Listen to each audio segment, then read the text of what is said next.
আছে, সেটা হলো যে আমি তো কমলদার সম্পর্কে বড় ভাইরা ভাই, কিন্তু কমলদা আমার থেকে বয়সে একটু বড়। রাখি সম্পর্কে শালিকা, কিন্তু একদম ওকে আমি আমার বোনের মতনই দেখেছি। আমার নিজের বোনের নামও হচ্ছে রাখি। কমলদার রাখির বিয়ের আগে থেকেই কমলদার সাথে আমার পরিচয়, যখন সম্বন্ধ চলছে সেই সময় থেকে খুব খুব কাছ থেকে দেখেছি।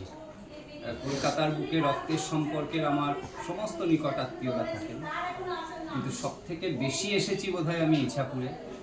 কমলদা এবং রাখির যে হৃদয়ের আকুতি আমাদের প্রতি, তার টানে। তো কমলদা অসুস্থ হওয়ার পর থেকে চেষ্টা করেছি, অনেকটা দূরে যেহেতু আমার অবস্থান, সবসময় আসতে পারিনি। আপনারা যারা কাছে থেকেছেন, রক্তের সম্পর্ক না থাকা সত্ত্বেও একটা প্রত্যাশাহীন ভালোবাসার মধ্যে দাঁড়িয়ে আপনারা রাখি কমলদার পাশে দাঁড়িয়েছেন। এর জন্য আমি ওর জামাইবাবু হিসেবে আপনাদের প্রতি কৃতজ্ঞ। যদিও কৃতজ্ঞতা জানানো মানে আপনাদেরকে খাটো করা। আমি যা দেখেছি কমলদাকে, কমলদার ব্যক্তি জীবন যেটুকু আমি দেখেছি, বিশেষ করে বেঁচে থাকার জন্য যে মানসিক শক্তি, যে প্রত্যয়, যে দৃঢ়তা থাকা দরকার, সেটা কমলদার মধ্যে একটা ব্যতিক্রমিতা, কমলদার চরিত্রের একটা দিক। আর তার সাথে দেখেছি রাখির মানে কি বলবো, পতির প্রতি যে যত্ন, যে দায়িত্বশীল, সেইটা অসাধারণ, সেটাও একটা ব্যতিক্রমিতা। সেদিক থেকে আমি বলবো রাখির অন্তত কোনো মানসিকভাবে কষ্ট থাকার কথা নয়, থাকবেই, দীর্ঘ সম্পর্কের তো বিচ্ছেদ থাকবেই। আমি চেষ্টা করেছি সেই ঘটনাগুলোকে পরম্পরা অনুযায়ী সাজিয়ে লেখার। আমি নাম দিয়েছি মৃত্যুঞ্জয়। মৃত্যুঞ্জয় মানে যে মৃত্যুকেও জয় করতে পারে। রবীন্দ্রনাথেরই মৃত্যুঞ্জয় বলে একটি কবিতা আছে। এক অসম যুদ্ধে লড়াই তোমার, নিশ্চিত পরাজয়।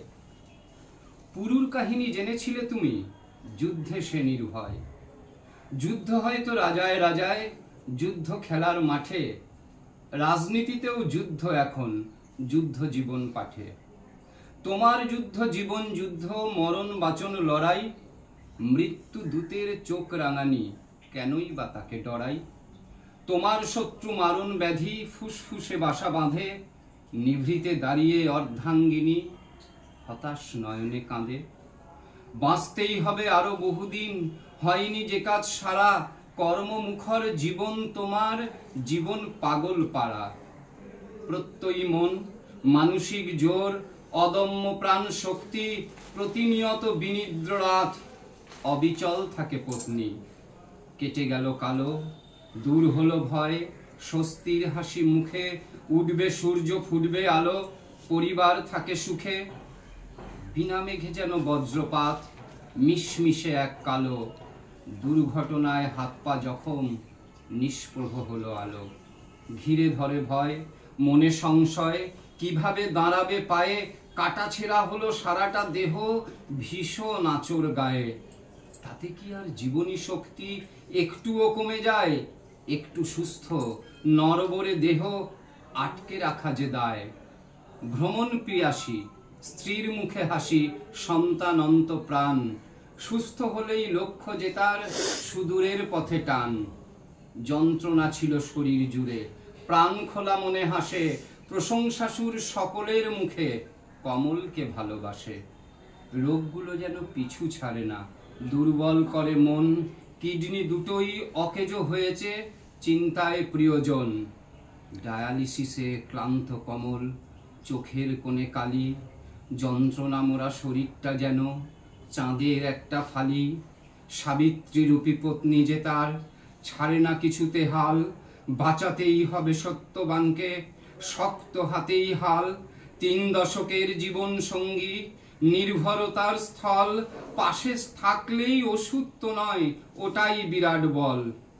এভাবেই তো চলছিল সব, কাটছিল বেশ দিন। বিগড়ে উঠল হৃদযন্ত্রটা, অনেকটা হলো ক্ষীণ।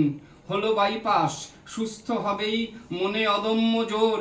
অনিশ্চয়তা পরিবার জুড়ে, রাত পেরিয়ে ভোর। বছর শুরুর মাসটা যেন অভিশাপ হয়ে এলো। ধীরে ধীরে সেই চঞ্চল প্রাণ নিস্তেজ হয়ে গেল। যন্ত্রণা ভরা মুখের দিকে আর যে তাকানো দায়, রণক্লান্ত যোদ্ধা কমল যেন নিষ্কৃতি চায়। ফোর্টিসে গেলে ফিরবেই তুমি, বিশ্বাস ছিল মনে, হিসেব মেলেনি, বিফল আমরা আঁধার ঘরের কোণে। তোমার সাথে আমার তো শুধু আত্মীয়তার যোগ, শেষ দেখাতে মানতে পারিনি তোমার কষ্টভোগ। অনেক কথা, অনেক স্মৃতি চোখের সামনে ভাসে, তোমার মতো মানুষ যেন বারবার ফিরে আসে। মৃত্যু ভয়ে কুঁকড়ে রয়েছি আমরা ছাপোষা লোক, মৃত্যুঞ্জয়ী হয়ে রবে তুমি, ভুলিয়ে দুঃখ শোক। খুব সুন্দর হয়েছে।